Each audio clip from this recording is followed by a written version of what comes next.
এখন ঘৰ বিচাৰি মুখ্যমন্ত্ৰীলৈ অনুৰোধ এগৰাকী কণমানিৰ। নমস্কাৰ মামা, আমাৰ ঘৰটো ভঙা চিঙা, আমাক ঘৰ এটা দিব, মোৰ পঢ়া শুনাত অসুবিধা হৈছে। নমস্কাৰ মামা, আমাৰ ঘৰটো ভাঙা চিঙা আছে, আমাৰ ঘৰ এটা দিব। মোৰ পঢ়া শুনা মানে বহুত মোৰ মুস্কিল হৈছে। হয়, ঘৰ বিচাৰি মুখ্যমন্ত্ৰীলৈ অনুৰোধ এগৰাকী কণমানিৰ।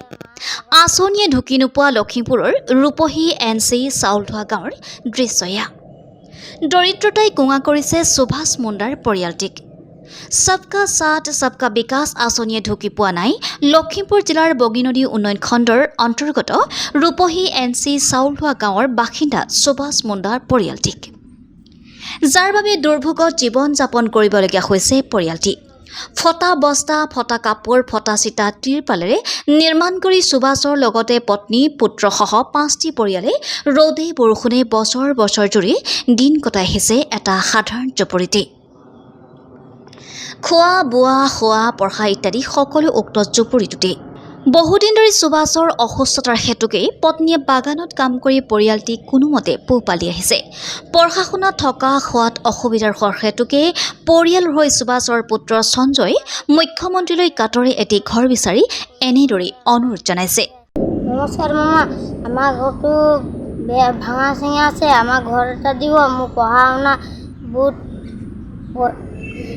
শুনা মানে বহুত মোৰ মুস্কিল হৈছে। পিছত আমাৰ দেউতাৰ বেমাৰ আছে, আমাৰ দেউতা কাম চাম কৰিব নোৱাৰে, মা বগান যায়, দেউতাও কাম চাম পানী চানী বুকি পিনে 20-30 টকা পায়, সেইকেইটা চাউল আনি আমাক খুৱায়। চাউলৰো বহুত দাম হৈ গৈছে আৰু আমাৰ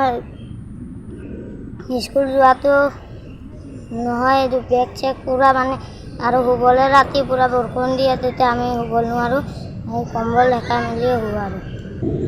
বহুত দিন হ'ল, এতিয়ালৈকে নহয়, একদম বহুত বছৰ হ'ল। ভোট দিয়ে নাই আপোনালোকে? ভোটটো দিয়ে আমাৰ মানুহটো, মোৰতো নাই তেনেকৈ। মানুহটোৰ ভোটৰ নাম আছে? আছে। তাৰপিছতে পঞ্চায়তৰ পৰা নাহে নেকি মানুহ? কোনো নাহে নেকি পঞ্চায়তৰ? পঞ্চায়তৰ এই লেট্ৰিনটো কোনে কাৰ নামত আহিছিলে? লেট্ৰিনটো এইটো মাৰ ভাগৰ, মা ভাগৰ,